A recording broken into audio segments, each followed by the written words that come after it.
Madame Lambert, bonjour.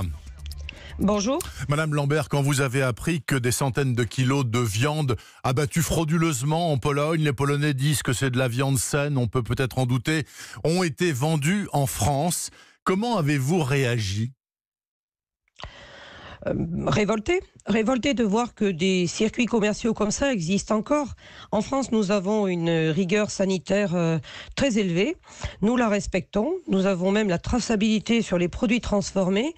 Et c'est totalement anormal que des opérateurs, par cupidité, pour gagner plus, fassent rentrer des viandes peu sûres comme celle-ci. Il y a une fraude commerciale terrible. Madame Lambert, comment expliquez-vous que, en fait, les seuls bouchers qui ont vendu cette viande, dans une première approche, ça peut être complété comme information, sont des petits bouchers finalement. Les grands distributeurs, apparemment, n'ont pas relayé la vente de cette viande.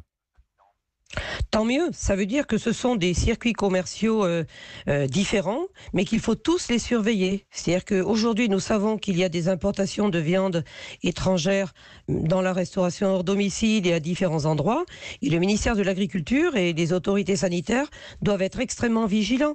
Mais le meilleur garant de tout ça, qui est-ce ? C'est le consommateur. Si le consommateur exige de la viande française en restauration hors domicile, en grande surface et chez son boucher, on ne verra plus ces flux commerciaux frauduleux. Je précise que tous les messages des auditeurs d'Europe 1 ce matin qui me sont parvenus sur cette affaire de viande disent exactement ce que vous dites. Il faut acheter de la viande française et seulement française parce que celle-là est correctement contrôlée.